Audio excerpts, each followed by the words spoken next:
we're going to show you how we make our photos rock. And I'm going to show you how to completely waste time with your iPhone. Before I round things out with a little bit about smartening up your home. It's time for iOS Today. Netcasts you love. From people you trust. This is Twit. iOS Today is brought to you by Aftershok's unbelievably comfortable open-ear headphones. Hear music and crystal clear phone calls like never before. Visit iostoday.aftershoks.com and use the code iOSToday for $50 off the tech bundle. And by Calm, the #1 app to help reduce your stress, relax your mind, and help you sleep. Get 25% off a Calm premium subscription at calm.com/iOS Today.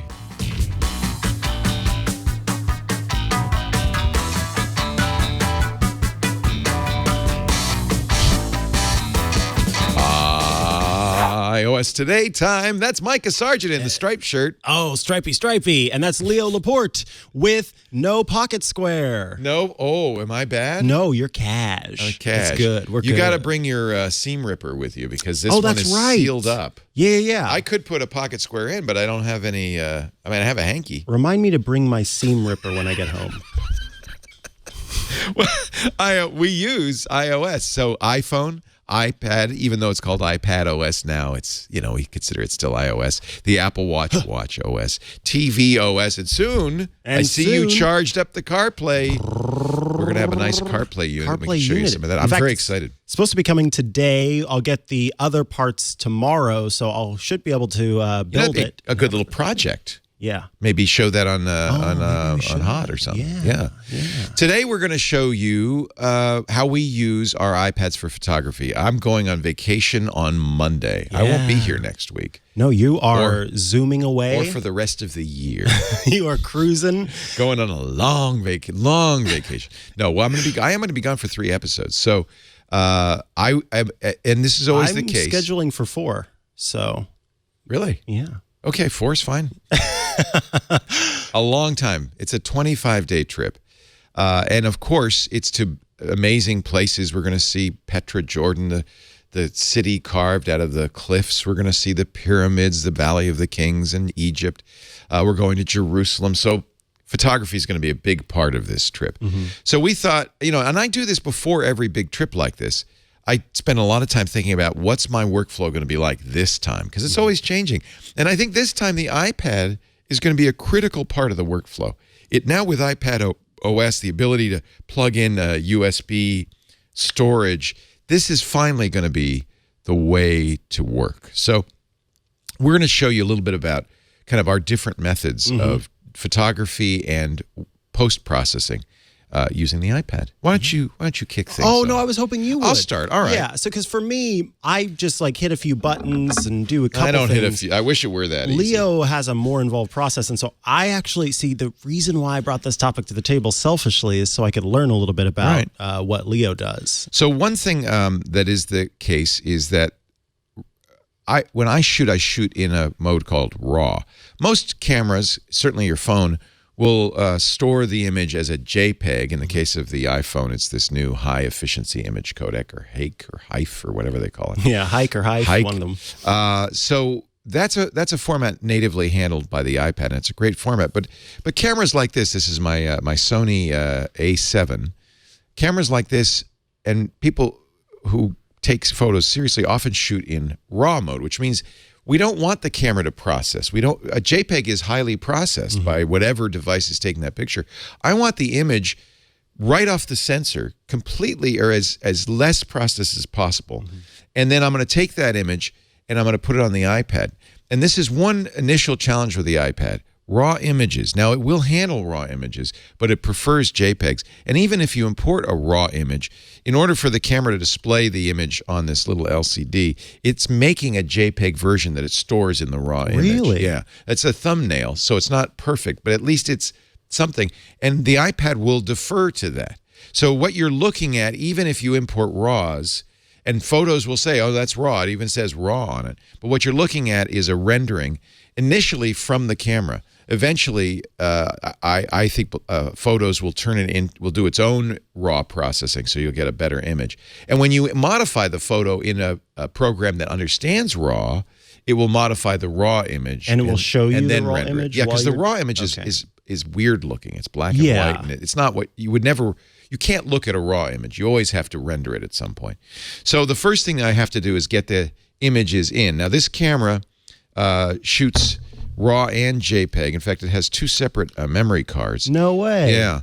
So in order for me to make sure that I import the RAW image as opposed to the JPEG, I'm actually going to take the JPEG card out. I record RAW on one card and JPEG on the other. And now I'm going to turn on the camera, which is going to be very unhappy because it's going to say, "Where's my other?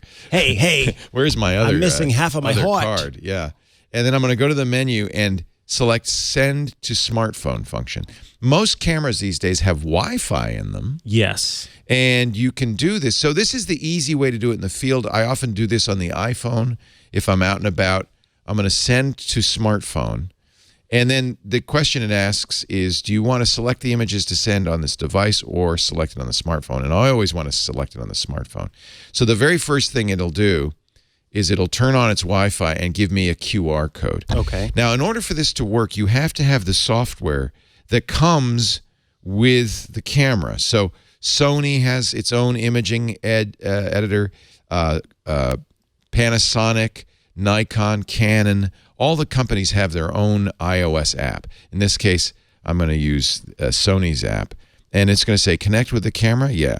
And the way we connect is scanning the QR code. Actually, in this case, I've done it before, so it might not require that. May I snag this for a second? Yeah, you could take a look at my card. Tough. It's a tough card. What makes it tough? I don't know. Actually, the selling point for me, these are a little more expensive. They come from Sony. The selling point for me is two things. One, it's very fast. And two, it doesn't have a write protect tab. You see there's no tab on it? Yeah. A lot of so SD cards have that. Switch it on. And the problem with those is they often break. Yeah. And then you can never use the camera again. So it seems thicker, too. Yeah, it's tough. Is it an SD? It's SD. It's an STXC card. It's very high speed, and that's another important thing. This particular camera takes 61 megapixel images, so if I don't want to have to wait a minute in between each shot, I need a very fast And this was card. a $900 card, right? I don't think they're that expensive. So I am going to now scan the QR code that the camera's offering me. Okay. So you'll see it's going to turn on my camera, and I'm going to put the QR code in front of it. And what all the QR code says is, here's the name of the Wi-Fi access point, and it also sends the password over so that the iPad can automatically join the Wi-Fi access point provided by the camera. That's nice. Yeah, I hope it works. Yeah, there we go. So now I'm connected with the camera. And if I tap this, I'll be able to, oh, here we go. I'll be able to view the images that I've taken with the camera. So it takes a little while. That's one of the reasons we want to use Wi-Fi. But because these are 61 megapixel files, it's going to be fairly slow. Let me think about what I want to get in this image. Right. Because there's a lot of pictures on here.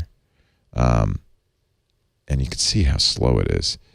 Now, here's a question for you. Is it faster if you had a dock dealie? It would be much faster, and I will be bringing, I bought that connection thing. Yeah. I can't remember the company. I can't think of the name either. I know what you're talking about. But I have a little docking device, and I'll use the SD card reader in that. That is considerably faster. Okay. It's USB speed. But this is convenient. No wires, no dock needed. You can do it in the field. So I wanted to demonstrate that, but it is really slow with these raw file images. So maybe I won't.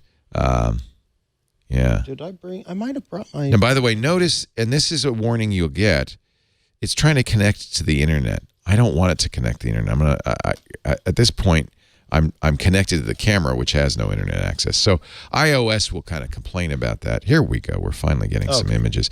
And these are images I took last night. Did you notice we had a full moon last night? Did you notice we had an earthquake last night? You know, I didn't notice that. How did you like that? Your first earthquake. That was fun.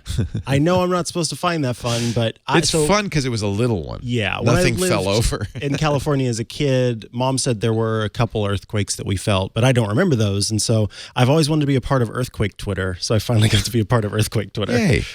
So I took some images of the moon. The moon is hard to shoot, as you know. Yeah, I've pointed a gun at it and it just never works. It's weird. It never gets, the bullet never gets there. In this case, I'm shooting it with a camera.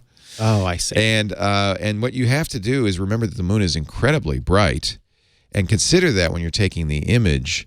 Usually you want to shoot the moon at around f11, 1/60th, and the ISO about 100. That's kind of the rule of thumb. These are blurry because they're taking a while to go in. So I'm actually not looking at the images now on the iPad. I'm looking at the images from the phone. That's why it's taking a little while. They start blurry, and you can see this is what I'm exposing for the moon. I get the moon, but I don't get the trees. And so this was a little bit of a challenge. This might be something you would do in HDR. Ooh. I really like, yeah, that's the one I like, because I really liked the fog that was there and the cloudiness, and the moon lit the fog and the silhouette of the trees. So I think I'm going to select that one.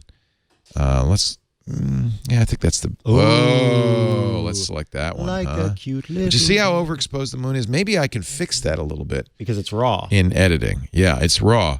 So those are the two I'm going to choose. Actually, let me unchoose that first one to save time. And now I'm going to transfer this. It's copying this over to the iPad. Now, unfortunately, we were really hoping we'd be able to import directly into Lightroom or some of the other programs that we use, but it's still the case that you're importing not into Lightroom, but into Photos. So we're going to go to our Photos here, and there's the bacon and eggs I was referring to earlier. And there's the image. Wow. So now I have to be honest, a lot of times you'd be happy just to edit it in Photos. Apple's Photos is quite good, and they give you a lot more capability. Let's just press the auto button and see if it improves this photo. And actually, I think it did a good job. You can dial it up or down, and maybe you would.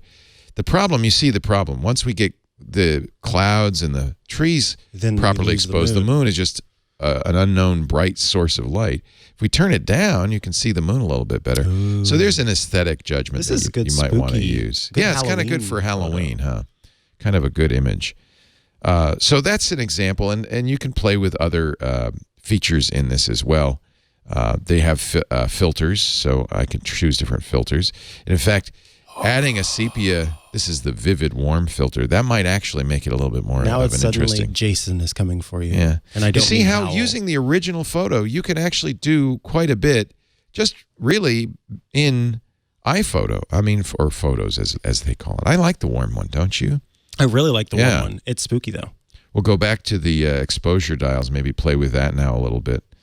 Yeah, this is a spooky one. So that's just simply using Photos. And honestly, for most people, in most cases, the images you get imported into the iPad and then messing around with Photos is probably good enough. Yeah. You want me to do one more thing before you, or you want to go back and forth? No, I want to see you. One more thing. So yeah, you've shown how like a Normo would do it. A Normo. Now let's take it and let's see what magic you work on. I'm going to do something a little bit more. So there are many, many wonderful photo editors, and I own them all. In fact, I have a whole folder of photo editors. Remember, I showed a few weeks ago all the ways we could turn them into paintings. Yes. And of course, there's the great Snapseed, which comes from Google. And honestly, that's free. Probably everybody should have Snapseed, especially on your iPhone, because it's a really quick, it uses filters, so it's a really quick way to modify. There's some other weird ones. Darker is designed for black and white photography. Hipstamatic, maybe we've talked about this before, can do interesting things. But right now, and I highly recommend it, comes from Recommender. I highly recommend it, and you notice it's on my home screen. That means I use it a lot. Is Pixelmator Photo. It came out just fairly recently. Yeah, I'm sorry, that's Affinity. That's the wrong one. But that's a good one, too. Affinity is more, very much more like Photoshop. It has a lot of controls. It's hard to use. Honestly, I actually prefer Pixelmator. So honestly, I think this is the best photo editor, even better than Lightroom on the iPad. This is the one you want to use. Yeah. I heard that. The one thing it's missing that Lightroom has, and I think it's gonna happen fairly soon, is the regional corrections that you can do. So for instance, and that's something we would like with that moon photo, because the moon photo, I want to correct just a portion of it. Just the movie. And instead of the whole thing. And that's what Photos was doing, is the whole thing. This regional editing was only added to Lightroom a few years ago. I mean, it's a fairly hard thing to do, where you could just say that part, I want to brighten that or darken that. Notice immediately, one of the best things about Pixelmator Photo is it will get your photos anywhere, including iCloud Drive, Dropbox, Google Photos, whatever you like. So I'm going to actually get it from on my iPad, because I think that's where it is. Where it is. You can see I have to practice a little bit before. Where did I put it? You need to tap Show Photos. Oh, there it is. Show Photos. No, I want to. I don't know where my. Yeah, keep going. It's down. It is all the way. Is the other way? Yeah, which is unfortunate. There we go. So this is the photo I want to work on today. This is kitty. This is actually nice, because this was done by the new iPhone 11 Pro Max. Okay. So it really shows you how much detail. You don't need an SLR. I mean, the carpet is holy a lot moly, of sweater detail. mode. Sweater mode, and this is without Fusion. Oh, there's our cat Samantha, and I thought this was a great photo for a couple of reasons. One, because I think it's graphically interesting because of the shapes of the shadows. And two, there's a fun story to tell, and that's the kitty cat kind of showing off for me in the upper left-hand corner. Yeah. So I thought this would be a fun one to play with. There is one regional tool that I really like, and that's the heal tool. If you have, and I don't need to do any healing here, but if you have an image with wires in it, or stuff you just want to get rid of, the heal tool lets you really paint stuff out in a way that's quite effective. And I've shown that before. This is Pixelmator Photo. It doesn't make any sense to heal that. And that's why you have two cats. Because what it does is it takes data from that side and pastes it over there. This does not need to be healed. But the nice thing is this is a regional correction. So what it's really good for is taking out telephone wires, cars in a parking lot, anything that you really don't want to have in there. Pixelmator Photo also has an excellent machine learning tool. If I just tap the ML, that's the autocorrect. And you see it didn't really do too much. I'm going to turn off the heal thing. It didn't really do too much to it, because the image is pretty much perfect. Yeah, you did a great job all in its But own. one thing I do want to, whoops, wrong image. And we'll play with that moon image later if you want. One thing I do want to do with this, when I see an image with strong graphical elements like these diagonal lines and the dark and the light, I often think it would look better as a black and white photo. And that's one thing that Pixelmator Photo does very nicely. I mentioned darker in some of the other tools, but Pixelmator Photo also can do that. And you see they have along the bottom all the kind of the filters, and they really have some excellent black and white filters. So there it is applied as a black and white filter. And you might choose, more contrasty or less. Pretty. Doesn't that really? It's a simple but I think a very effective way to modify an image. Let's undo all of those and go back to the original. There are lots of other filters too. In this case, the image is practically black and white, so it's not a really good image to demonstrate the other filters, because you'll see they don't really change it all that much. Well, that changed it a little bit. So I'm going to revert to the original. We can change the white balance here. We can change the color temperature. So it can be a kind of a warmer shot, like it's the afternoon light. That's kind of fun. Or it can be a cooler shot, like it's, I don't know, moonlight. That's like moonlight, isn't it? Ball. If I wanted to say kitty cat and moonlight, maybe make it a little bit more blue. Tint is not for this particular photo that useful, but you can modify it. And again, as I pointed out, these are not regional connections. You notice it changes everything. Yes. Color balance, selective color. One thing that you almost always want to do with these kinds of images, or any kind of image, perhaps, but once you've got the white balance, what you want. Oh, and by the way, it looks like there is some selective stuff here, which is kind of cool. I'm not sure if I can. Oh, I see. I can do hue, saturation, and brightness in different channels. That's kind of nice. This also has, if you're a more pro editor type, levels and curves. Thank you. Oh, you know all about this stuff. These are what people who use Lightroom use all the time to slightly modify. And you'll see the fun thing about curves is you can just play with it with your finger and get, and it's very fast on the new iPad Pro.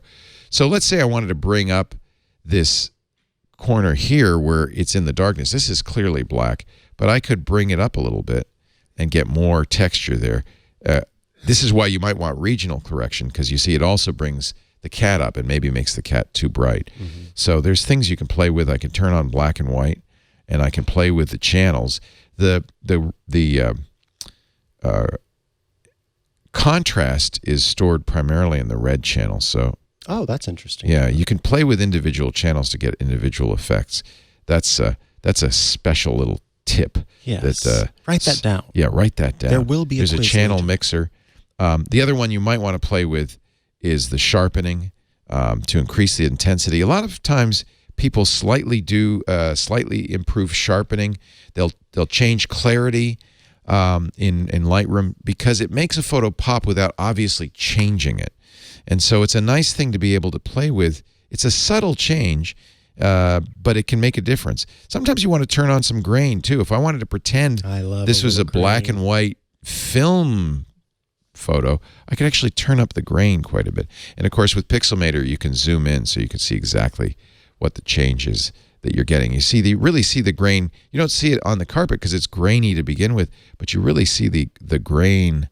By the way, don't you love it that you can take this and move it around?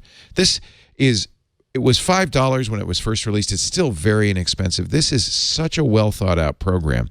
These guys are clearly, what is it now? Looks like it's still $5. Still $5. These guys are clearly going hard after Lightroom. And honestly, when Pixelmator Photo came out, to me, it meant I could use the iPad to do almost all the photo editing I want to do. I don't have to use Lightroom anymore. If you're a serious photographer, maybe use Lightroom on the desktop or the Adobe Creative Suite on the desktop. Lightroom on the iPad is great because it'll automatically synchronize changes you make to your desktop. That's nice because you can... the iPad is perfect for selecting photos, scrolling quickly. It's such a good screen. You really get in a big screen, you get a good look at what the photo is going to look like, and that's important to a photographer. But you can also select them. And if you want to do some slight corrections, maybe fix the color balance on a group of photos that you shot out in the snow, and the snow looks gray or blue, and you want to fix that, you can do that all in Lightroom, and those corrections will automatically extend to Lightroom. But you have to pay for Lightroom on your desktop. Lightroom's free on the iPad. Honestly, I don't know if I'm going to use Lightroom much anymore. I am pretty darn happy with what I can do with Pixelmator Photo. The other thing you can play with in Pixelmator Photo, because you can play with the zoom, is you can kind of see what a crop might look like. Oh, that's and true. decide what you want to do with that before crop. you actually crop it. So, and it's such a natural thing for this kind of editing to use your fingers. You can, of course, use the pencil. And if it had regional corrections, I bet it will any day now. Certainly for healing, the pencil is going to be a fantastic choice. So I think my choice on this is I'm going to make it a black and white. In fact, frankly, I really love the black and white filters that Pixelmator has. I might crop it down a little bit. I might put a little vignetting on it. You kind of want the cat to be in an interesting position. You don't want to center it because you want to see these dramatic lines that we're getting from the light. And, I think that's about right. Maybe if you want to vignette it a little bit to focus people. This case, I don't think you need to because it's already kind of vignetted. But turning on vignette is a fun way to get kind of focused down on some central image. This does it all. This is a remarkable photo editor, Pixelmator Photo. And it has so many great features in here that I just love it. You can export it, and by the way, because I'm working with the RAW, I can export it, and I could say it's going to go to photo, it's going to go to a TIFF, it's going to go to a PNG, a JPEG, or a high-efficiency image. You can do the original. You can say how much quality. I really think this is a spectacular program that checks all the boxes for me. So my workflow is going to be probably on this trip very similar to what I just showed you. I'll take the images on my fancy A7R4 brand new camera. I got some very nice lenses for this trip. I'll import them into the iPad. I'll be on a cruise, so I'll be sitting back, enjoying life in a deck chair, editing my photos. And then I'll show you the last step. Wishing that you had the 16-inch MacBook Pro. I do wish I had that. But Apple did not deign to release it this year. So Then the final step, and I've showed this before, but I showed you the other day, is, and I'm going to do this on my trip. Yes. I am going to use PhotoCard, Bill Atkinson's amazing program that lets you make a postcard that you then mail. So let's choose a photo from our photo library, and I think maybe this spooky shot of the moon. You can crop it. He even, because he's a serious photographer, has an enhanced photo feature that actually makes the photos pretty darn good. And then I think I'll send you a postcard. Let's get a new back on this one here. How do I forgot? Oh yeah, this. Erase. Okay, I already did that. I guess I should have erased it first. All right, so let's pick the photo. We're going to enhance the photo because Bill is a good photographer. By the way, so he does it after? He hand prints these and enhances it even more if he thinks it's appropriate. So that's something to be keep aware. You can address it. I'll send it to Twit. Actually, I think I have it in my phone book. So let's pull this up. We'll do TWIT, and I will send it to. Maybe I'll send it to me. How about me? Send it to me. I'm not going to send it to my dad. He didn't like the other postcards I sent. So there's my address. It automatically fills that in. And I'm going to change this because I'm no longer on a boat. So I can put a different caption there. And then I say, hey, Halloween is coming. There are a lot of other features. We could change the fonts. We can even add a stamp. If I want to put the kitty cat in the stamp, I could do that too. Make a custom stamp. So this is really a wonderful app. And it's a free app, but in order to send, you can send emails for free, so they can download the card and so forth. But if you want to send the postcard by mail, it uses some credits and actually puts it in he puts it in the mail in the United States. And that way. So I'll be doing that from the trip. I'm not going to do as many as I did last time. I did about 20 last time, and people complained. But I will send some to Twit, and so you can show people where I am. Yeah, that'll be great. Yeah, I'll be able to show so that's my workflow. Basically, beginning to end, there's Bill. Bill, he is so great. I just love him. He's been on Triangulation many times. He was the guy who wrote Mac Paint and created the quick draw routines. Actually, I'm sorry, the Mac ROM. He's very instrumental in the Mac ROM, one of the original Mac team members. And a great photographer in his own right. And Triangulation, we had so much fun. Take the picture, import it into my iPad Pro, do whatever modifications I want. And you see, I have a lot of photo editors, so I can play with it in a variety of ways. It almost always will start with Pixelmator Photo. That's just an amazing program. Yeah. And then I can send it out in a postcard, and you guys will get it.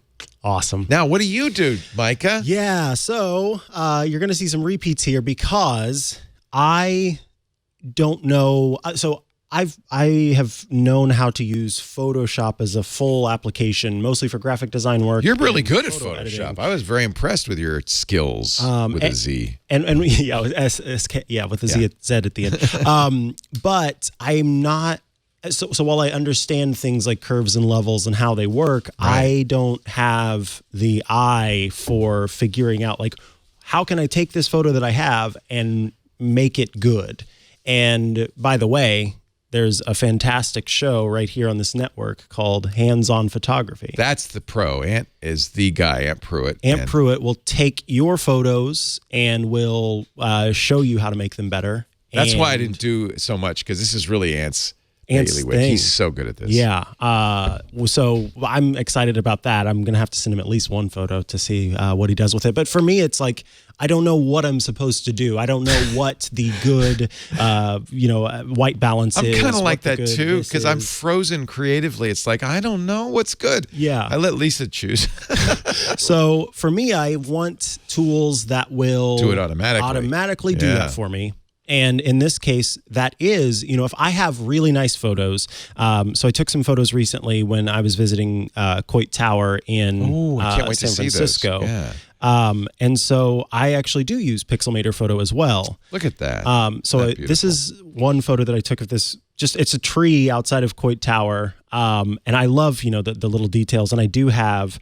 Look at that. Was that with your iPhone? Yeah, this is with my iPhone 11 Pro with sweater mode with deep fusion. Oh, no wonder it looks so good. Yeah. Oh, you went to the beta. Yes, it's not I out did go yet, to the but beta. it is out in beta. So I typically just I start by just hitting this little button up in the top right. That's the machine learning button. It's pretty amazing, isn't it? Yeah, and what's great, what made me feel good, is that there's not a whole lot that changes with this photo. No. Which means that, in theory, it was a photo that has a lot of the stuff. Just so you show us, because your photo would be better with the heal tool. Let's say you didn't like that sailboat in the distance. I happen to like it.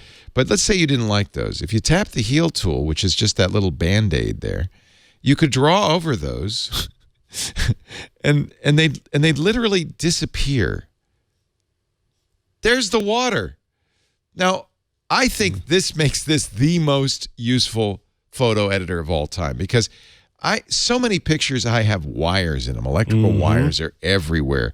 And it would be, now that one, and you might modify it a little bit. You could see that some of the water didn't quite get it. You could keep playing with it and it'll get better. It really is remarkable. Or you can revert. I just think this is such a useful tool. Whoops. Now, obviously, whoa, you just erased the water. Obviously, you don't want to get rid of sailboats. But if that sailboat was, let's say, a Jeep Wrangler, right, you might want to, might want to get rid of the Jeep Wrangler. That is a beautiful shot. I love that. So let me go back now to some of the other photos that I've taken. So there were some fun pumpkins, these like mint green pumpkins, and then also this. What is that? There was a fur trader at this little festival thing that they had going on right by the bay, right by the ferry. This is a bra and like bikini, fur bikini, yes. There, that's a photo. You know what? That's a perfect photo. There's nothing that needs to be done to that, so I'll leave it alone.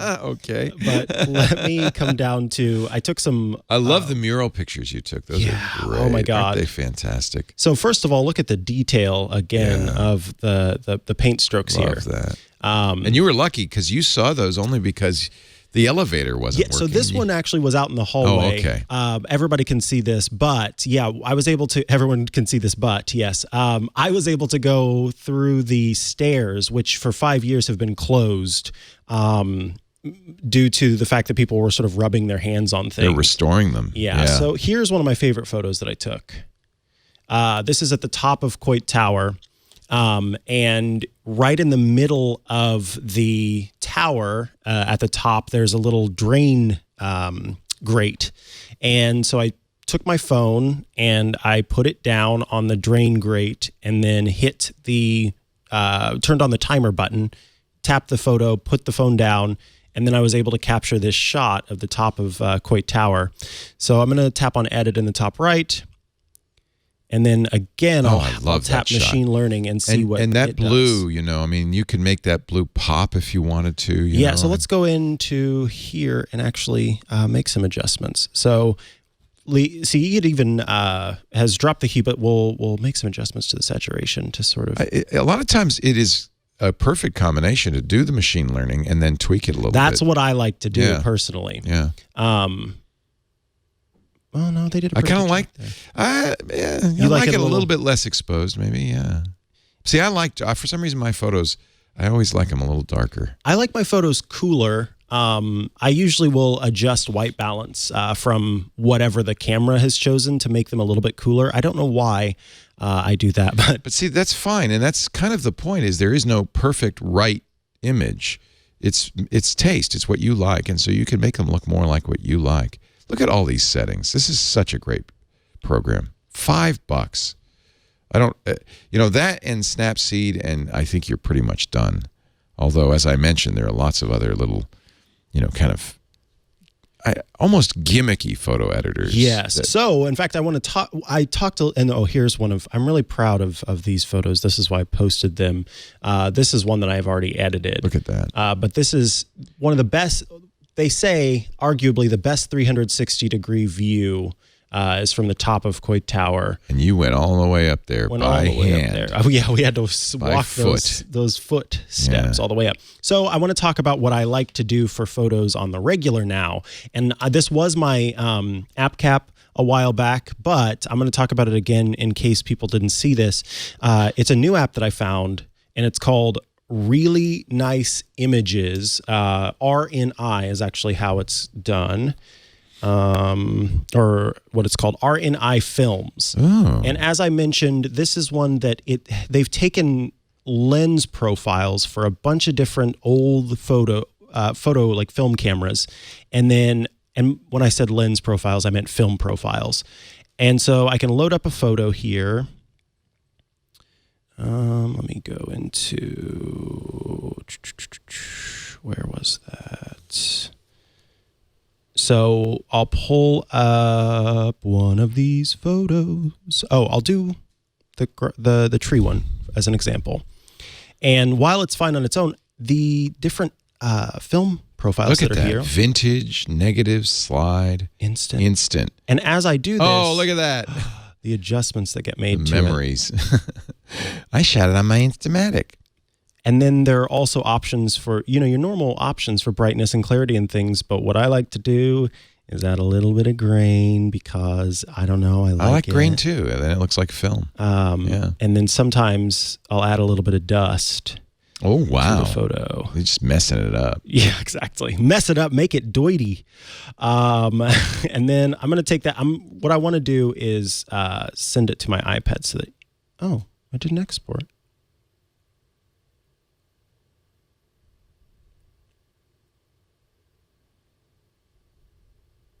Okay. I'm going to chalk that up to a bug with iOS 13 beta. It's not letting me save the photo out, but I wanted to save it out so you could see it on my iPad where it's much bigger. Big. Can you send it to AirDrop it to me by any chance? That share button is not live. It should be. Why don't they have a? It's dead. That's a bad share button. Well, it's dead, Jim. Darn. So I really like doing that as well. I just play around. Is really kind of what I do. I think that's honestly the thing that makes this workflow so great is you can, because it's a touch device, and you just feel like it's just natural. It's almost like finger painting to get in there and mess with it. Yeah. And I honestly think this is the future of photography, because with a True Tone screen, super high resolution, it's a great size image. It's very portable, really easy to carry with you. Now I'm going to still bring my laptop with me and my Mac OS apps. I use the Skylum apps. I use the Adobe apps. There's lots of very powerful photo editing tools, but it's not as much fun. Right. Just having this in your lap, and it's nice to come home, and this is really a great thing to do after you've had a day of shooting, and that night process the photos. Because what I find is when I get home from a trip and I haven't gone through my photos, and I have 7,000 photos to process, it's just a daunting prospect. So the discipline that my wife has of every night after we get back and working on those photos, maybe after dinner, go down to the lounge, listen to some music, and work on those photos, that's a great thing to do. And I'm going to get in that habit, because that's one of the reasons the postcards were so good, because I did have to pick one photo every day to send out in a postcard. So that's a good reason to do it too. So one of the things, hold on here while I find it. Oh yeah, that I had a lot of fun doing. My sister's birthday. Aww. This is my sister. She's born 96. So she's a kid. However old that made her this year. She's 13. But she's not 13. 23. 23. So it was her birthday, and I did a little. She set up the photo. She wanted to have a photo booth, but what I did was Does her T-shirt say taco and chives? I think it says taco and chips. Oh, sounds good. I'll take it. And so. And this is my mom, our mom. And so we set up the photo booth, but I basically took the photos and then brought them onto my iPad and used Pixelmator Photo to edit them. Your mom is gorgeous, by the way. She is so beautiful. This is my sister's husband, so my brother-in-law. Cute. What a cute couple. Aren't they? Oh my gosh. Look at that smile. Look at her. Oh, and she's so demure. Oh, watch out. Oh. PDAs. This is my youngest brother. He was born in 2000. It's nice to meet your family. What a cutie. And so I was able to edit these photos. And of course, some of these, that's my aunt. That is my mom's partner's son. It gets complicated. Yes, it does. Here's my sister and I being silly. Oh, that's a great shot.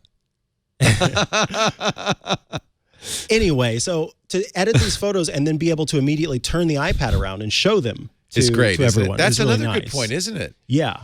You can immediately That's say, a oh, very here are good the point. shots that hey, you have. do you want to see the picture I took today? That's awesome. And then one more. That is so cute. Yeah, the, we have the siblings, the sibs. Aw. My other brother, the one that lives in Florida, he wasn't able to make it, unfortunately. How old's he? He was born in 98. So he's 21, I believe. So you're the oldest? Yes. Yeah. Nice. Youngest. What a cute family. And then my sister. So youngest, then Derek, who's not here, my sister, and then me. Very nice. Yeah. Happy birthday. What's your sister's birthday. name? Shaylee. Happy birthday, Shaylee. Aw. So, the whole point, I think, really is, and this is going to be the point of Ant Pruitt's show as well, Hands-On Photography, is don't be intimidated. Mm-hmm. You're not, this so often stops me. I look at these amazing images, and I go, I can't do that. Right. Do it anyway. Those pictures are your memories. And increasingly, it's possible to share your memories in the house. I have one of those Google Nest Hub Max screens. Yeah, Nest Hub Max Pro. I upload everything to Google Photos. Even if you're on an iPad, you can do that, or an iPhone. And then I can say to the Google Nest Home Hub Max Pro thing, there's a lot of words in that name. I can say, I want all the pictures of, and I have my family, me, my kids, Lisa, Michael, and it just shows them. And you see pictures from a long time ago. You see pictures from yesterday, and it's just a slideshow going through the house all the time. And it's fantastic. And you'll be so glad you have those images. Mm-hmm. So either that or the Amazon Echo Show, although I think the Google, because it ties into the Google Photos, the Google devices are really well suited to this. I gave my mom one, not that, but it's a different product. I wish I could remember the name. They had sponsored the iMore show a long time ago. But the cool thing that they do is each individual digital photo frame, you set up an email for it. And then you can send images. Yeah, and I have it set up to where I have to approve the email address. That's a great idea. And then once it's done, so my sister, all of my siblings can all send photos, and mom gets them on her frame. See, I like that idea. Yeah. We got to find the name of that if you can find it. I will get back to you on that. In fact, I'll add it to the show notes so I remember to look it up. Okay. That sounds great. Yeah. Wow. I think we're going to have some fun. I will be sending you postcards. Looking forward to pictures. I leave on Monday, so I won't be back next week. And who's going to host with the show? So, I think we got Jason Snell coming in. I think he's next. Let me see if that is the case. Next week is Jason Snell, and the week after, you can expect Matthew Casanelli to be here to hang out. Nice. And then I'm going to save it for the remaining two to follow up on some fun folks. Matthew's shortcut, which, by the way, I used today. Yes. And it worked perfectly, It worked Matthew. like a charm. We haven't posted that, have we? We haven't made it available. I thought it'd be up to Matthew to do that, but if we can get permission from Matthew, we will put a link to that. We'll put it somewhere. Maybe put it on CacheFly so people can easily download it and we don't have to worry about bandwidth. Well, no, the shortcut, Apple has their own deal. You download it from Apple.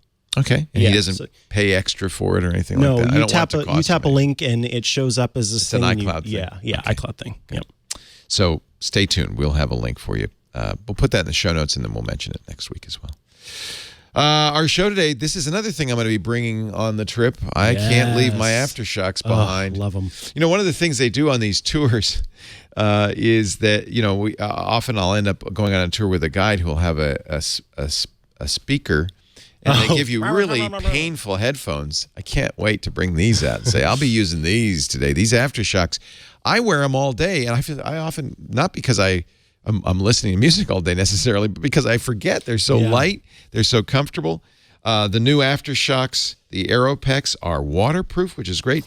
I have the original aftershocks, which are moisture proof, so I can sweat into them. I wear them at the gym. I wear them on my spin bike. But I also wear them for conference calls. So what's really different about these, besides the fact that they're extremely thin and light, and I like it, they have this band, which means they never fall off. They don't go in your ear. This is the weird thing about the aftershocks. They go over your ear, and they go on your cheekbone there. They use bone conductance, which actually sounds better than if they put them in your ear. So the music is fantastic. The microphone works great, so you can use it for conference calls. I use it all the time for that. But it also means your ear is not blocked. It's great for exercising, for running. You don't have to worry. You're going to hear traffic. You're going to hear emergency vehicles. If you're walking around the house listening to music, people can talk to you. You're not isolated. And there are times you want to be isolated with your headphones, but most of the time, this is what you want. I love them. They use something called premium pitch, which guarantees a premium audio experience with wide dynamic range, a very nice bass. Best bass I've ever had. Wireless Bluetooth 4.1 connectivity, convenient multi-point pairing. That means I can pair it to all my devices, and I do. So no matter what rings, my phone, my computer, I can answer the call on my AfterShokz. If I'm listening to music on my phone and I want to transfer it over to the computer, easy peasy. The original AfterShokz, the one I have, are IP55 certified, so they repel sweat, dust, and moisture. Workouts, rain, you don't have to worry. The new AfterShokz, the AeroPex, have advanced audio, a longer battery life. They're waterproof. In fact, they're so waterproof you can submerge them up to 1 meter deep for 30 minutes. So you can even wear them for swimming. Plus a hassle-free 2-year warranty. I love my AfterShokz. For exercise, for driving, for whatever you're doing, these are great. We're going to get you $50 off that tech bundle when you use the code iOS Today at iostoday.aftershokz.com. That's iOS Today. .aftershokz.com. AfterShokz is AFTERSHOKZ. These things are amazing. Just that's all I can say is I love them, and I wear them all the time, and I take them with me everywhere. iostoday.aftershokz.com. Get $50 off your choice of tech bundles when you use the offer code iOS Today. AfterShokz. AfterShokz. AfterShokz. AfterShokz. You gotta get them. They are awesome. You have this pair, right? Or do you have the AeroPex? I have the first or this generation. Yeah, and they're fantastic. They still sell these. Fantastic. And they're green. You got the green which ones, is no small thing for me. That matches everything. Yes, I love them. They sound great. Like I said, I had to give them the test of Beyonce. They passed that test. They passed the Beyonce test. I should mention that the Tech Bundle deal, the iOS Today offer code, is good in the U.S. only. I'm sorry, but that's just the way it is. But I love being able to, zero earwax. Good point. Yeah, no worry about earwax, which is nice. No, I don't want to give you too much information, but I have a certain genetic makeup that means my earwax gets on everything I put in my ear. Don't like that. That's another good reason. I didn't even some think of things that. you don't put in your ear also somehow get your earwax on them. Just pillows. I know that. It was part of my 23andMe profile. It said you have wet earwax. I said, I know. Hey, mine said that too. You must have. Yes. Oh, no big deal. NBD, just the camera. Just the No, don't push that off the side of that table. No, it was actually my game controller. Oh. I'm going to keep my game controller here because I realize I play more arcade games during this show than any other This is true. By the way, good news on the arcade. Now you can play it on your TV and on your Mac, thanks to Catalina. Woo! So that makes those arcade games even more exciting. And it seems like arcade has done very well.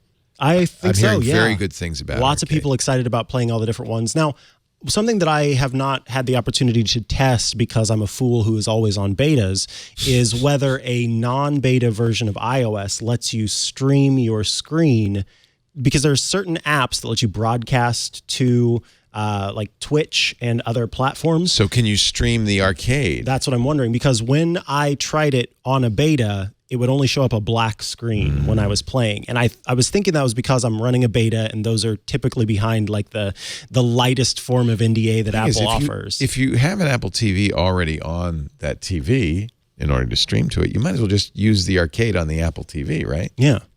Well, no, I'm talking about streaming to show people. Like Twitch streaming? Yeah. Oh, yeah. I don't know. Because there are certain, so for example. Oh, I thought you meant streaming like via AirPlay. You mean streaming to... Yes. Twitch. So Mob Crush is an app that you can get for iOS that lets you. So when I swipe down and I do screen recording, I can choose to stream via Mob Crush, and but that only gives you a black screen. Yes, well, at least on the beta, I have not had an opportunity to test it on a non-beta device because I forgot about it and didn't, go back to non-beta. The Chinese supply chain analyst Ming-Chi Kuo has broken my heart. We thought, and I think at this point it's safe to say, there's not going to be an Apple event this month, right? Here we are. It's the 15th. I mean, it's practically October 31st. Yeah. Well, if nobody gets invitations by today, I don't think they're going to do an event. It's 2 weeks before the end of the month. Yeah.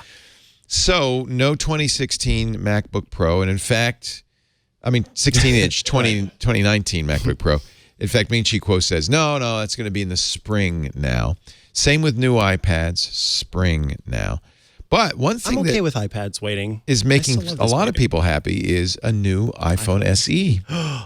People love that device. It's small. It's cheap, $399. 64 and 128 gigs. Again, this is rumor. 3D touch, no. But no iPhone anymore has 3D touch, so I don't think that's a big deal. It's all long press. You miss it? I do. I don't. It was confusing to me. In fact, I wish they'd get rid of it everywhere else, too. Where else is it? It's on the watch and it's on the Mac, sort of. If you push down, it's confusing me. Like I'm dragging icons, and sometimes I press too hard, and then it does something else, and I just don't like it. So I think it's confusing. So in any way, it is. I think also the future that Apple's going to get rid of it. Yeah. SE though, $399. That's a good price. Now, did he say? Now again, this is all rumor. Did he say what chip will be in there? I think it's going to be comparable to the iPhone 8. Yeah. 8. Okay. That's good. That's relatively recent. Oh, no. I'm sorry. It comes with the latest A13 chip. Same processor as the just launched iPhone 11 and iPhone 11 Pro. Okay, now that makes it very attractive. That's actually fascinating. Yeah. So it'll be every bit as fast, which also means it'll run, it'll continue to run the new operating system for the longest possible time. And apparently they're very bullish about this. They want to make a whole bunch of them. They think people are really going to be into it. I think they're right. I think so too, because this thing is expensive and the normal iPhone 11 is also a pretty pricey device. And I still hear people talking about, I don't want to have to hold this gigantic thing in my hands. This will be half the price of the iPhone. I think that's a big deal. Yeah.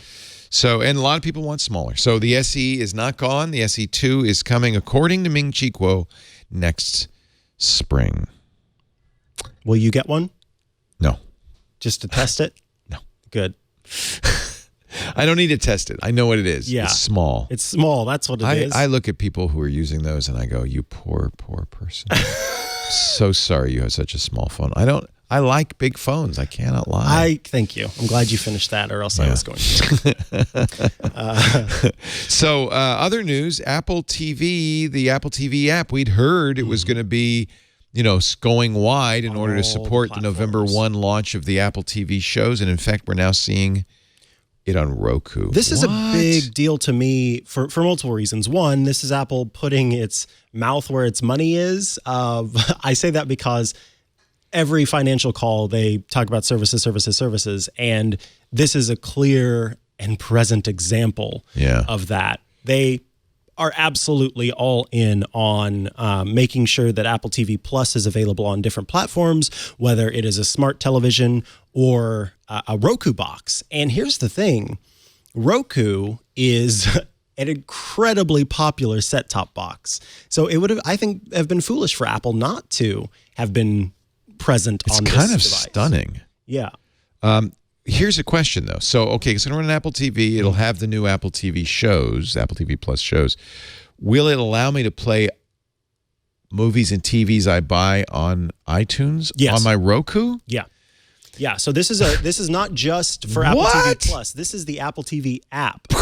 And so that also means that the channels feature that's built into the Apple TV app is available, where you can subscribe to Stars and HBO and all of those things within the Apple TV app. Phenomenal. I'll tell you why it makes a big deal, because honestly, I prefer the Roku to the Apple TV. The Roku Ultra does everything the Apple TV does. For less money. For half as much. And the only reason to get an Apple TV has always, in my mind, historically been the one channel Roku can't handle is iTunes, the stuff you buy on iTunes or rent on iTunes. Now it can. I don't know. Maybe this is Apple saying, yeah. Well, Arcade. And also for me, but not a big thing, is the fact that it's a home hub.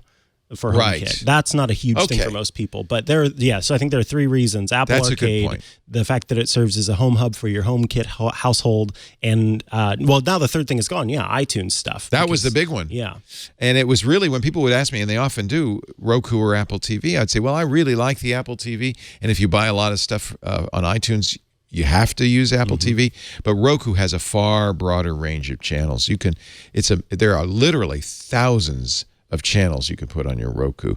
Now that you can put Apple TV on there's one less reason to buy an Apple TV. That's really interesting. I find it fascinating, but it also means that all of those folks out there that already have a Roku can now get this app. Well, except for certain older Roku models, it says it's not.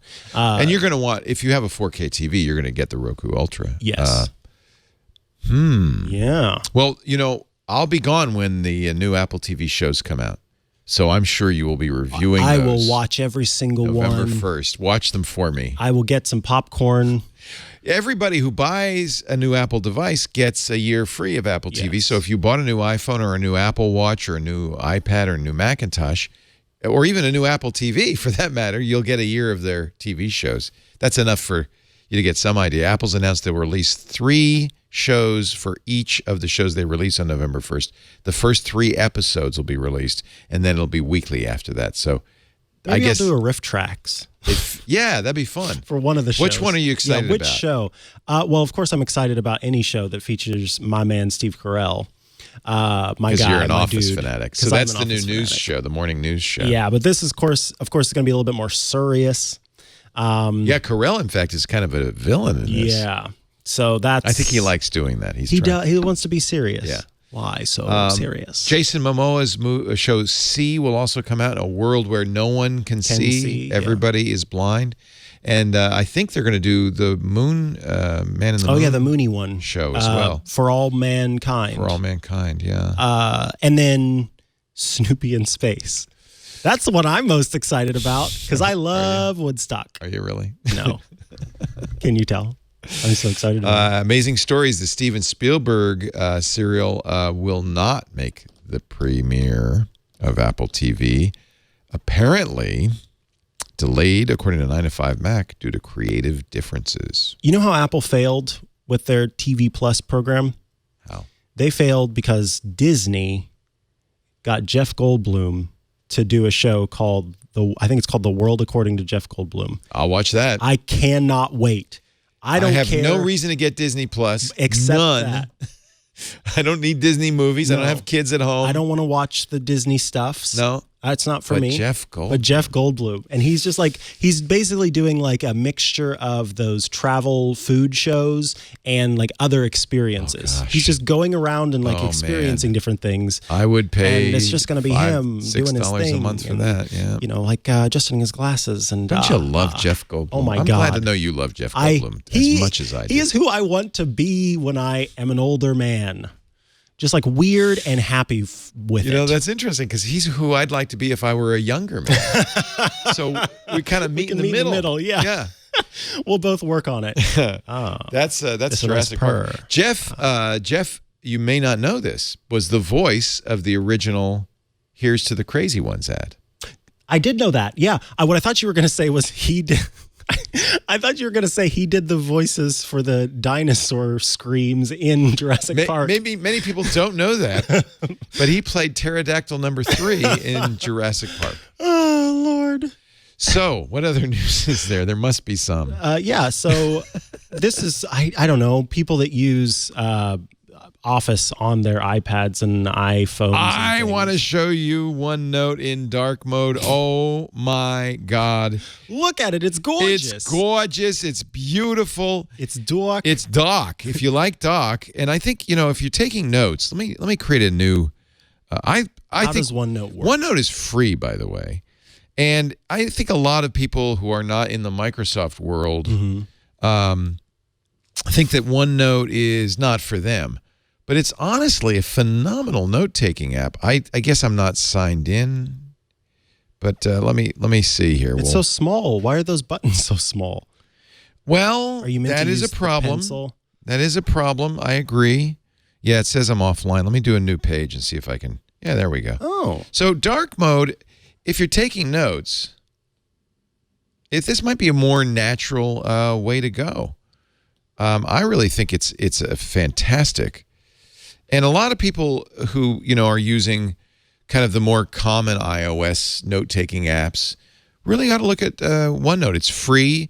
It does use OneDrive, Microsoft's cloud, for storage, but many people, I think, have Microsoft Office because of work. So all of Office now has dark mode, Word, Excel, and OneNote. But OneNote, to me, is the one that really benefits from dark mode. I'm not sure I want a word processor in dark mode, but I love the idea of taking notes in dark mode. And it's nice to have dark mode on at night. Mm-hmm. It doesn't blind you. Yeah, it doesn't burn your retinas. Yeah. People really should take it. Dark mode. Isn't that neat? Doesn't that look great? That does look good, especially that with the lights out Technicolor version. Oh, you like that pencil, don't you? Yeah. See, I can choose a variety of colors, including Starry Night. Let me make it a bigger pen here. Starry Night. Starry Night. Oh, wow. That's like one of those scratch-off things. Yeah, it is, isn't it? Yeah. Underneath my notes, the universe. We are all made. Kind of a special pen in OneNote that shows a rainbow galaxy behind it. I know, isn't that beautiful? That is very pretty. Yeah. You could do that for your unicorn, your sparkle unicorn. You can also look at us. Oh, we're in the dark, but our OneNote is. Oh, in hell. Yeah. Fiery regions. Look at this. It's heaven right next to hell. Heaven and hell. That's and the fine line in between is our existence. On Microsoft's Office. It's a fine line between heaven and hell. Shall I draw a fine line? You should draw a fine line. Let me draw a fine line. Let's make it what color? Oh, green is Earth. Oh yeah, but I like the rainbow. Oh, it's a very fine. It's a fine. It's a fine scribble line between heaven and earth. All right. Enough playing around with OneNote. Who was it that said that? Nostradamus, a fine scribble between heaven and earth. I believe that was one of his. Oh no, that was famous... Nosferatu. Nosferatu. Big difference. Blah, blah. Big difference. Nosferatu is a vampire. Nostradamus is a oracle. Gee, we tried. We really tried because we know Kevin has a vampire button. Yeah. Oh! Blah, blah. Blah. What else? The other thing, this is funny because one of my friends was asking me for some advice on what pair. He definitely wanted to get Beats. He knew he wanted to get Beats. Oh, these new Beats Pros. However, he said, what Beats should I get? And sort of like talk to him about what he was looking for, what he wasn't. And he got some Beats Pros. But unfortunately, this was right before. This just came out today. Yeah, these just came out. So they've got active noise cancellation It's called technology. the Solo Pro. Yes. So it's an over-the-ear, unlike the Beats Pros, which are in-ear, kind of an AirPod kind of. Mm-hmm. These are over-the-ear headphones. And the studios, which are over the top. Wait, are these? I think those are on-ear, aren't they? These might be on-ear. I think the Solo makes them slightly on-ear. Smaller cups. Yeah, which I don't like on-ear. I don't like on-ear either. It's very painful for I either me. like it completely over the ear or in the ear. Yeah. Or over these my are for cheekbones. flying, though. They have noise cancellation. So these are to compete with the Bose, similar Bose headphones. And at $280, they had better. Now, they also have got an interesting feature called transparency. What's that mean? That lets you filter out environmental sounds and ambient sounds, but lets you hear your like people speaking and things like that. Oh. So you can kind of flip that on if someone's coming to you and they're going. It seems to be the new thing. Google announced that this morning with their new Google Buds, that there's a little port on there so you can hear what's going on. I think there's two different ways to go. If you're on an airplane, you do not want to hear the kid behind you screaming. You don't want to hear, the jet engines, and maybe you do want to hear the announcements. I don't like the announcements. I don't want to hear the announcements at the beginning, but if I hear some announcements that are happening during, we're going down. You want to hear that one. Yeah. The engines are on fire. And we're going down. Honestly, maybe I don't want to hear that. If that announcement is made, you're going to know because everybody around you will be freaking out. Yeah, but then I'm like seconds behind and I'm going, what did they say? What happened? And the person on my left is just like, go back to sleep. You might as well. You might as well go back to sleep. No. Go ahead. What would you do if you knew that the plane was going down and you only had maybe a minute to live? What would you do? A minute? Yeah, I'm going to give you a minute. It could be more. Does the plane have Wi-Fi? Yeah, let's say it has Wi-Fi. Would you text family and friends and say, I love you? I would do a message as quickly as I could, but then I'd also like transfer the content of my bank account to my mom or something. Yeah. See, Ma, he's a good boy. I mean, she's also on my life insurance policy, but What would I do? I don't know what I would do. maybe I'd let Twitter know too afterward. If I still have like 15 seconds and I'm like, see y'all later. If the person next to me is somewhat attractive, Oh, you just like... I might say, let's make out. Yeah. Oh, see, I didn't think about that. Last chance. I don't know. That's me. That's just me. It's a little weird. I know. I should probably send a text message. After that. After you send the text message. You know what? I'm setting up a shortcut called "The plane is going down." There you go. Save time for more making out. So for making out or for finding a dog on the plane. And patting a dog. Yeah. That would make me feel better. Yeah, it's like... Steal somebody's companion animal. Does anyone have a companion llama on this plane? I want a companion animal. I've got a lizard. No, not that. No, that's a good point. You're as weird as I am. I just want to say, anybody who thinks he's not, he is. Oh, they know. They've got to know. They know. Now, that's a good point, though. Maybe I would want to have some human connection before I go down. I would definitely grab the hand of the person and hold their hand, saying, you know, I don't know you, but I love you. I don't know you, but man, I've got a lot of love to give. And you're the only person here to give it to. Rock and roll. Isn't that I love you? I think this is rock and roll. This is sign language for I love you. You know, all these finger gestures. Careful. I don't get them. Let's take a break. And when we come back, feedback and questions. And, of course, our app cap. I'll tell you what I might do if the plane's going down. Or if you know what? I definitely do this. If the flight gets bumpy, you know, there's turbulence, I fire up Calm. Nice. Calm.com on my phone. Very relaxing, very soothing. Tamara Levitt and the Calm people will make you feel better, even if the plane is bouncing and jouncing. Calm.com/iOS today. Calm. If you're having a hard time focusing today, we all are, aren't we? There's so much noise. What are you laughing? Because of this show, we're having a hard time focusing. There's so much noise. We're all staring at screens, multitasking, binge watching, hyper-connected, overstimulated. This is a stressful place. Download Calm. It's the #1 app for meditation, sleep, music, relaxation. Did you know meditation actually changes your brain chemistry? It's true. It slows down the release of stress chemicals like cortisol and adrenaline. It gives you a lot of needed relief. World Health Organization has said stress is the #1 health epidemic of the 21st century. We are all feeling it. More uncertainty, more anxiety. There's Tamara Levitt. I feel good just... Here's her daily Calm today. I don't know what this means. Upeka. To the Daily Calm. Upeka. Today we'll be exploring the practice of Upeka. I don't know what that is. Start by finding a position. You see, anybody, and I love, do you hear the crickets in the background? I love how they do this. You can add your own sounds too. They have sleep stories, wonderful stories that will help you sleep. There's fiction. There's Jerome Flynn, Rumpelstiltskin Learns to Meditate. That I've got to listen to. That sounds amazing. Oh, how about Nick Offerman, The Big Bad Wolf Learns Anger Management? This is new. I got to listen to that. I love Nick Offerman. Hello there. Hi, Nick. My name's Nick Offerman. Yes. And tonight, I'd like to tell you a fine tale about a familiar voice. storybook character. Isn't, so what I do is I listen to these. If it's bedtime, I put this on, and it's so relaxing. Look at that great illustration. That's fantastic. Music, too. In fact, I love it. Moby released his new album exclusively on Calm.com. I'm seeing more and more new music tracks by other great creators.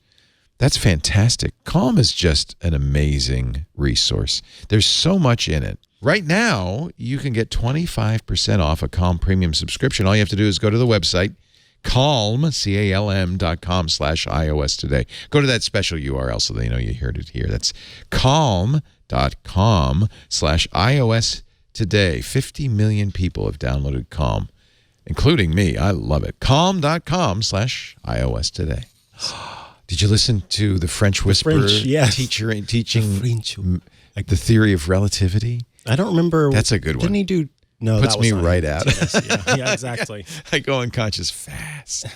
Thank you, Calm. And thank you for supporting iOS today by checking it out at calm.com/iOS today. I always feel better after the Calm ads. Me too. You know? It's like, a nice refresh. Nice. Let's answer some questions. All right. This first one comes from John from Brooklyn. And I found this one kind of funny, so that's why I included it. Just curious how Mophie was able to make a charging pad that does everything, but Apple's AirPower was canceled. How was Apple not able to figure it out? Is it more complicated than it seems to me? We had the Mophie multi-charger on the show a few weeks ago. It charges the watch, the phone, and the AirPods simultaneously. This is the thing Apple promised with AirPower and never delivered. Never delivered. And there were many reasons. What we heard is that it was just an engineering thing with the way that they were doing it. The whole idea, which no other charger has been able to do. Including this Mophie, is that you could lay down your devices anywhere along this pad and it would charge those devices. And basically, the way to make that happen, they kind of had to have these charging coils within it overlapping. And when they overlapped, then the induction elements caused so much heat that it was getting too hot. It wasn't safe. That's what we heard. That's the rumor. Apple's never said why they won't release those. On the Mophie case, do you have to use the puck that came with your watch and put it in the Mophie charger? No, it has its, because the Apple Watch actually isn't standard Qi charging. Right. It's slightly different. I thought that might be another reason, but no, the Mophie is using Apple's official charging. But I'm sure that they bought the one. So Apple, gives you the component that you need to make that a thing. So it's MFI, but it's MFW, I guess, made for watch. But interestingly, it's like a separate component that you click into the charging stand. So the Mophie isn't the same. Exactly. That's the bottom line. Yeah. And what Apple's great ambition just couldn't be realized. I think that's why they didn't do it. And that's why I still, on the Mophie thing, can't lay down my watch on the surface of the pad and it charges. It has to go on that puck. Right. But there's like a normal coil that's for my iPhone, and then they have this little divot where you set your AirPods down into, and then it'll charge that. And then behind it is the stand for the Apple Watch. So you can't place things arbitrarily. Can't just go, just willy-nilly. And to be fair, Apple never said why. It could be a lot of things. Who knows? Maybe, we just don't know.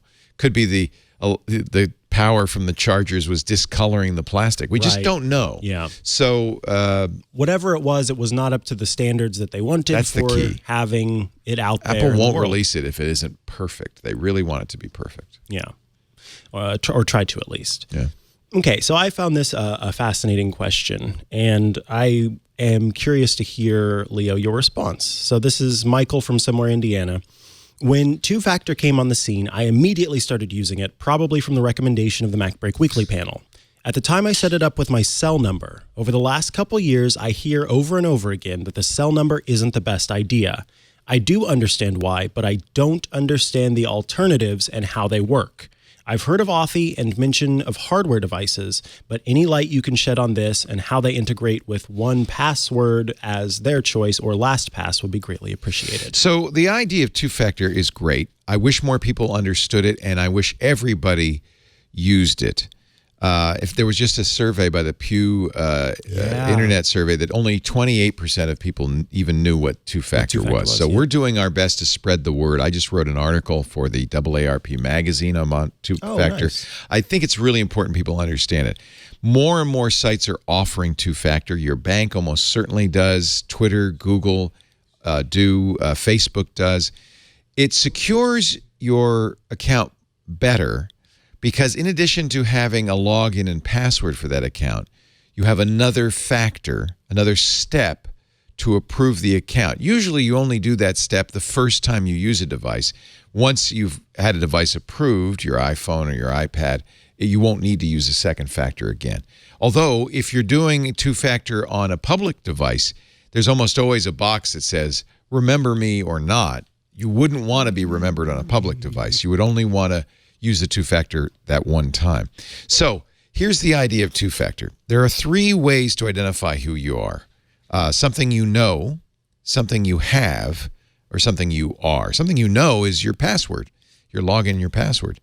Something you are is a fingerprint or a face. That's a really strong second factor. If you combine those two together, man, no hacker's going to be able to get into your account, even if he steals your password. The middle one is something you have. And this one's a little tricky because it's usually been interpreted as your phone. In the early days, when I first started using two-factor at PayPal, that was the first place I did it, they sent you a little football that would generate a new 6-digit number every 30 seconds. And you logged into PayPal and say, okay, what's that 6-digit number? They knew the ID of the football they'd sent you. The football takes that ID, unique to you, kind of like a password, merges it with the time of day to create a unique 6-digit number. That's why it changes every 30 seconds. That's called a TOTP, or a time-based one-time password. That's an authenticator. I use a physical dongle still. This is a YubiKey. Does exactly the same thing. I plug this in. The only problem with the YubiKey is it works everywhere except the iPhone because of the Lightning port. This is a Type-C connector. I also have an adapter for a Type-A connector. But this is a very strong way of authenticating. The bad guy would actually have to physically have my YubiKey. That's that second factor, something you have. There is the most common form of two-factor is sending that code to your cell phone number. And if that's the only choice you have, you should absolutely use it. It's still much better than a single factor. Right. Because your password can be guessed, it could be stolen, and even if a bad guy has your password, if he doesn't have your cell phone number, he can't authenticate. So most banks use cell phone numbers, and I have to be honest, even if somebody's allowing you to use a really strong factor like fingerprints or your YubiKey or your physical dongle, if it falls back, if you can push a button that says, oh, I lost my YubiKey, and it goes to the text messaging, that's the weakest link. That means it's text messaging. Even if you use some other, you use fingerprint, but it falls back. You know, on my bank, when I open the app, I use Face ID to open it. But if that Face ID wasn't working, they would send me a text message. Now, here's why that's not a good system. Phones, unfortunately, cell phone numbers are not very secure. There are flaws that allow bad guys to impersonate you using something that's never been patched, the radio software, SS7 software in the radio. So a bad guy could impersonate you. A bad guy can also, and this happens all the time, in fact, it just happened to the CEO of Twitter who was using two-factor. They called up, impersonated Jack Dorsey, and said, oh, I lost my phone. Send me a SIM card. I've got another phone. And, oh, my new address is... And the phone company, customer service reps, they want to serve. Sometimes they're not very secure. They literally gave the bad guys Jack Dorsey's cell phone number, at which point they posted as him. Now, that's a terrible flaw. And it shouldn't, you know, if you can avoid using your cell phone as a second factor, it's a good idea. And also, if you can, and I think most cell phone companies will do this, add an additional level of security there. Say, I can't get my SIM card sent to me. I can't get my phone number changed unless I give you a PIN, for instance. That's what I do with T-Mobile. T-Mobile, in fact, a year or two ago, sent me a text saying, people have been posing as other people and stealing their cell phone numbers. Set a PIN. So if you can, set a PIN. Google Fi, if you use that, they're very good. They actually have a generated PIN. You have to log onto your Fi account on another machine, generate a new PIN, tell the representative what that PIN is. They have strong authentication. So those are all good things, but still the problem with SS7 means it's not hard to hack a cell phone number. That means it's not hard to get that second factor. But here's the good news. They have to know your cell phone number to do that. They have to be targeting you to do that. This isn't the kind of attack that you can do to 1 million people. It takes a lot of work. It takes a lot of effort, and it particularly takes information about you. Now, admittedly, your cell phone number probably isn't super secret, but it does mean somebody's got to be going after you, your bank account. So I think it's still better to use a second factor that requires a text message to your phone. It's not ideal. If at all possible, don't use that. On Twitter, for instance, they've turned that off now. I use a YubiKey, this little dongle, to log into my Twitter account. Oh, nice. By the way, no one's ever hacked my Twitter account. I've been on Twitter since 2007. I'm sure there's people who've tried, but that's why you have two-factor, to keep people from hacking your accounts. The most important accounts you have, number one, email. If you can put on two-factor on your email, because once somebody gets your email, they can say, I forgot my password to a bunch of sites. Reset. So two-factor on your email. Next most important, your financial accounts, your bank, your savings account, your investments accounts. Turn on two-factor on those. And ideally, don't use the phone. But again, the phone is better than nothing. Right. If you have to, at least have two-factor if you can. Yeah.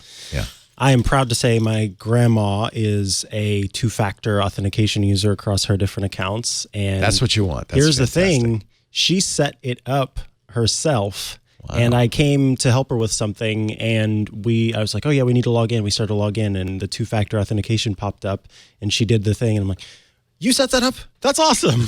So, of course, I tweeted about it immediately. We're very proud of you. Very proud of you, Grandma. Yeah. Authy, awesome. Which was one of the systems he mentioned, is the two-factor I use. That's a TOTP, time-based one-time password. It's very good. The nice thing about Authy is once you set it up, it's free. It's from Twilio. And once you set it up with the two factors for the accounts you use, it'll save that information in an encrypted account on the Authy servers. So it's easy to go from phone to phone. I use so many different phones, a new phone every few months. I need something like this. If you're using Google's Authenticator, it's a little bit more of a pain because there's no way to easily migrate from phone to phone. Apple will back it up. Yeah. But if you do the encrypted backup, but it's kind of a challenge. And I move around so much, I use Authy, so I think Authy's a very good choice. And I know 1Password has OTPs within the app. You open up the individual login, you click add a one-time password, and then you can take the photo of the QR code or what have you. Yeah, so save that QR code, but don't use, and I think LastPass has realized this, they used to have an authenticator. Don't use an authenticator program from the same people that house your password, because then if somebody hacks your LastPass account, they get both. So I think it's always a good idea to separate it out. Interesting. Don't have one point of failure, and that's why a two-factor is great, and that's why you should have some other company keep that two-factor stuff. That way they'd have to hack them both. There you go. And then the last bit is a little bit of feedback. Linda from somewhere, Indiana, and I liked this note, and I'm keeping this in mind. Love your show. Always learn something new. Please turn off dark mode when filming the show. It's so hard to see the text. Yes, we learned that lesson. Yes. So for the show, I disabled dark mode on the iPad now. As you can see, it's turned off. And as soon as I get done, that's going back on. But for you, Linda, I'll keep it off during the show. I know the Mac does with Catalina, has an automatic mode where at night it goes in dark mode and daytime it's light. Can I do that on the iOS as well? Yes, you can. Okay. If folks want to do that, you hop into settings, you scroll down to display and brightness, and then underneath appearance, you just choose automatic and flip that switch on. And then under options, make sure that it shows sunset to sunrise if you want to do that. Or you could have a custom schedule if you'd like that. I'm going to do a public service announcement real quick. We'll talk about this a lot more on Mac Break Weekly, which is coming up in just a few minutes. But you might have seen the story. We talked about it on Sunday on Twit about Apple sending information about you to Tencent in China. And I wanted to show you this and talk a little bit about it. If we go in the Safari settings, one of the things Safari can do is give you a warning if you're in a fraudulent website. This originally started with Google. Google was keeping track of websites that were either fraudulent or had malware on them. Apple took advantage of this. Google has an API. They don't send your IP address. They send a hash of the website to Google. Google authenticates it, says whether it's a problem or not, and sends it back to Apple. That keeps you off bad websites.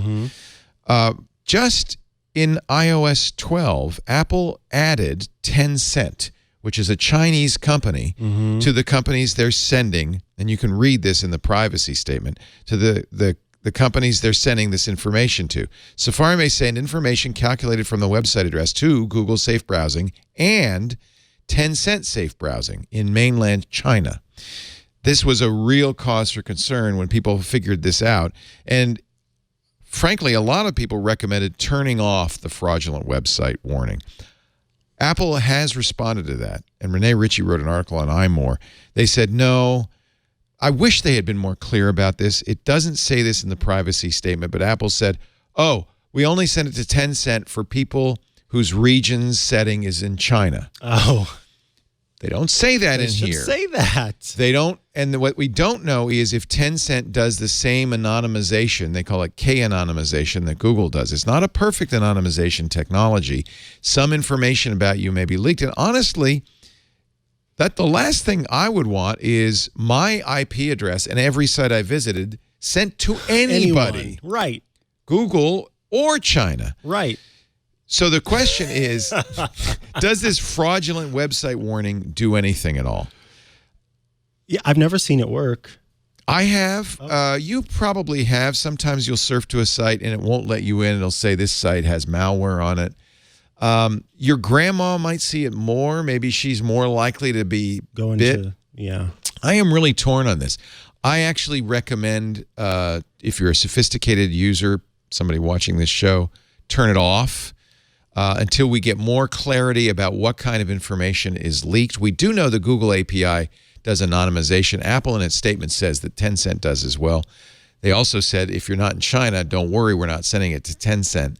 I think they really blew it on this one, and they needed to make it more clear. And frankly, I am concerned about Apple and how essentially they appease China. Yes. In a lot of ways. I think we need to send a strong signal to Apple. This is not okay. Yeah. You need to be more clear about this. And for now, my recommendation, unless you're the kind of person that wanders off to fraudulent websites a lot, is turn it off. It's not clear that it benefits you, and I can think of a lot of ways it's a privacy invasion. So I just want to do a little public service announcement on that. We'll talk a lot more. Renee actually talked to Apple about this, so we'll be talking a lot more about this on MacBreak Weekly. Excellent. And that's, by the way, Safari and all platforms. Oof. Gives me the heebie-jeebies. Yep. The But heebie-jeebums. you know what's the best cure for heebie-jeebies? Yes. A funny hat. You and I, we're going on a trip somewhere. I think Miami Beach, South Beach. These are our South Beach hats. Very styling. Yes, we are. And we're ready for the birds to attack us. Tell us why we're wearing pastel-colored hats. We are wearing pastel-colored hats because we're ready for Easter. You Oh, know, no. That's actually a good-looking hat on you. Well, thank you. Yeah. Anyway, we are wearing these hats because we are Can I celebrating. hold your hand? Oh, no, I'm sorry. It's Oh, is plane's the plane not going down? down. Okay.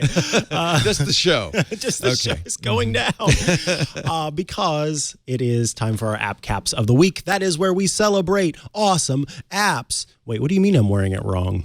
Flip it around. No, the tag is in the back. Oh, you're wearing it right. I'm wearing it correctly, thank you.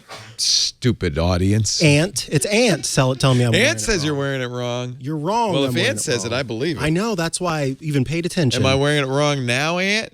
Maybe he's talking to me. Oh, no, he says you're wearing it wrong, comma, Mikah, smiley face.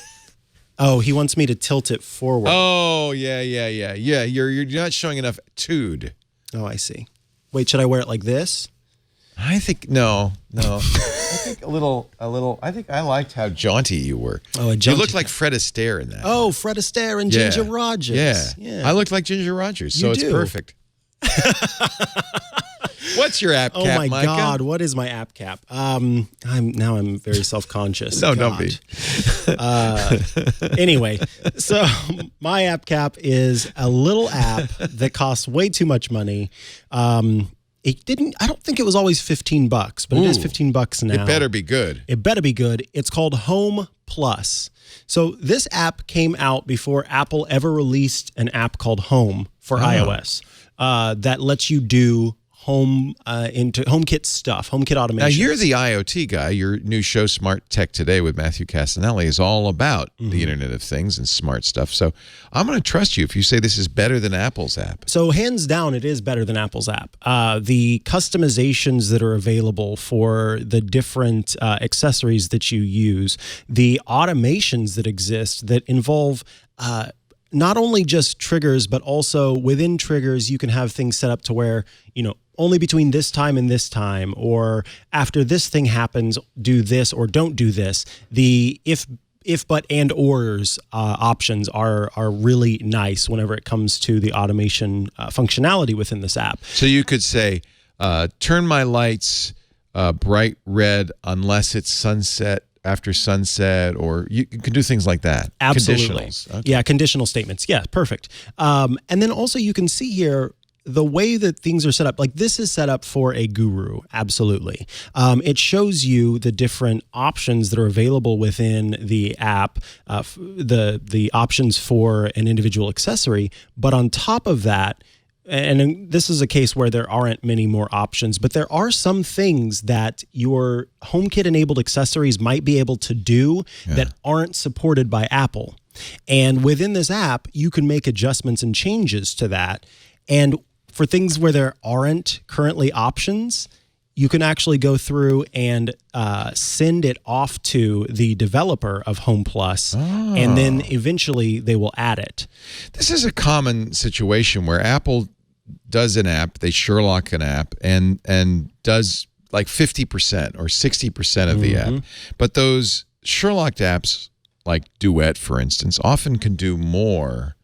And so would you say that's the case here, that this is an app that is better but harder to use, maybe not as simple? Will it do everything that Apple's Home will do? Yes, it does everything and more. Yeah, it absolutely does everything that Apple's Home app does, and it also adds some extra sauce. Like I said, the one big thing is the fact, and oh wow, it's even that's just the normal page. So I thought it was that's Apple's page. I don't think so. Oh. They just have it looking confusing. like Apple's page. Yeah. It's a very Apple-styled page. But anywho, among folks who do smart home automations and really dig into and there you go, make your home smarter, you can see the event triggers that are set up there, including all these different conditions for like time of day, presence, like if nobody is at home at this time of day, but then you add things onto that. I want to do with these particular lights, or I don't want to do with these particular lights. It gets very, very, very involved. So if you find that the Home app is just not providing you with enough control over your smart home, and you want to add a little bit more, this is well worth it. It absolutely $15 well isn't worth that it. much. I mean, it's a couple of light bulbs. It's not, Exactly. That's a really good way of putting it. Yeah. If you're into the smart home, then you already spent a lot more than $15. Yeah, it's a costly thing. Yeah. But this app helps you do a lot of fun stuff. So I wanted to give a shout out because Home Plus has existed for, like I said, since before the Home app came out, and the person who develops the app was able to keep the name Home for a long time.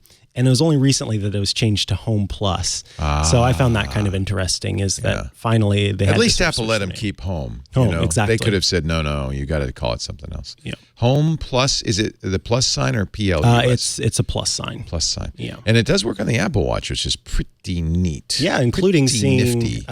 Notifications for... So that's what you use for your some smart notifications. home? I do that when I want to really get automation heavy. Yeah. But as far as control day-to-day, I just use the Home app. Does it support Siri shortcuts? Can I use Siri with it? Well, yeah, you can use Siri with it. You can't, like within the Siri Shortcuts app, there aren't extra options. This is where Apple has an advantage, right? They can integrate with everything.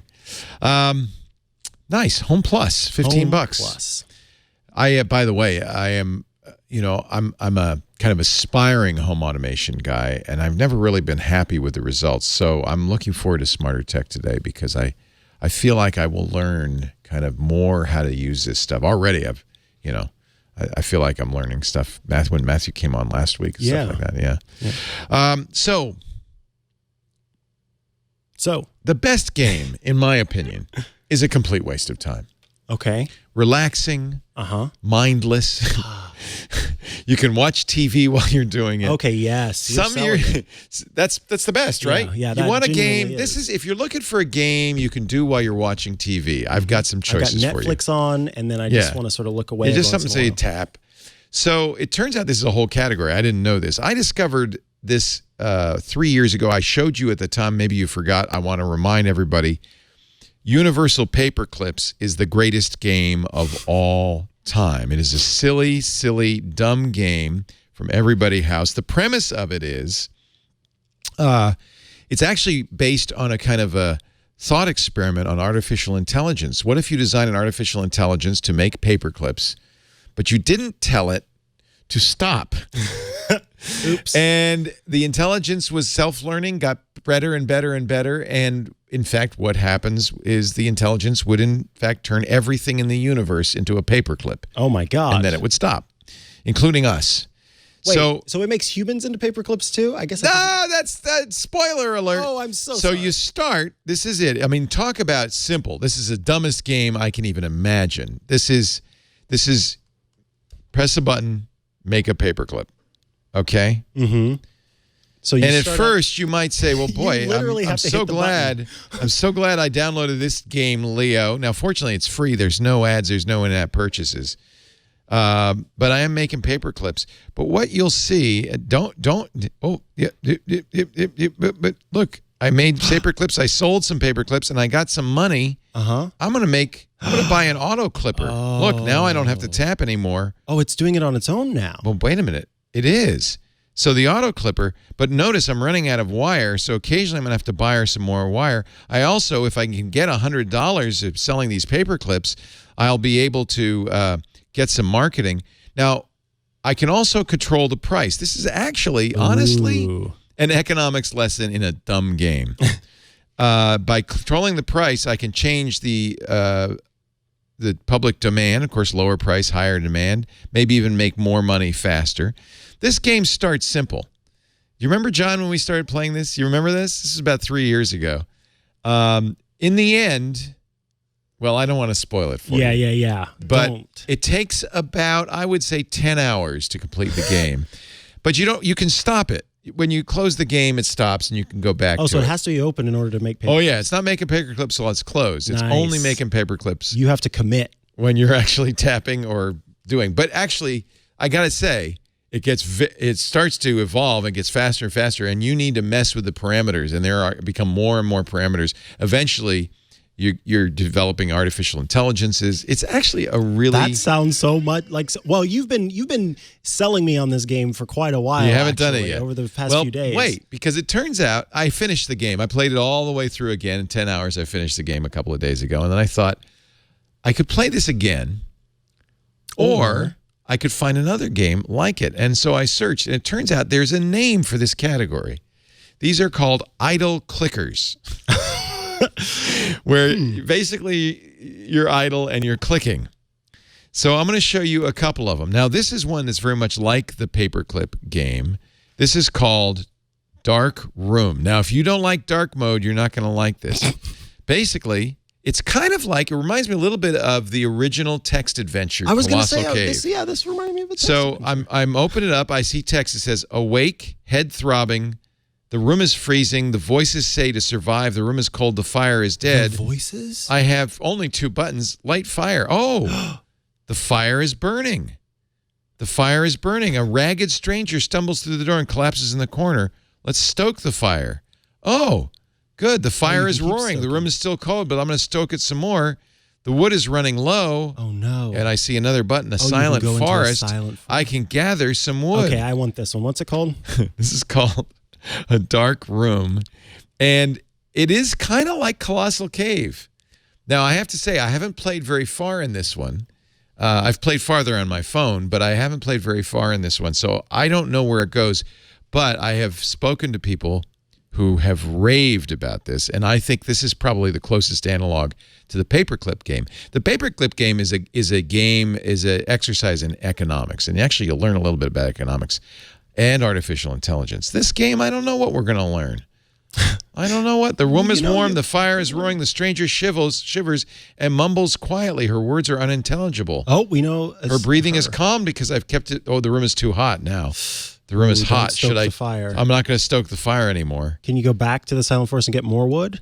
I have plenty of wood. Does it keep going even if you don't? Oh, wait tap? a minute. She's woken up. She says she can build things. Supplies are brought every 10 ticks, so I have a builder getting wood. Okay, good. Oh, nice. Visit the builder. Hello, builder. Oh, the builder, and this is often these games, often you can upgrade. So I can get the builder a cart. That will cost me 10 wood, but will increase the rate of gathering. Oh. You see? A rickety cart will carry more wood faster. Now, I also might want wood because I'm having a feeling this woman who's just woken up says she can build things.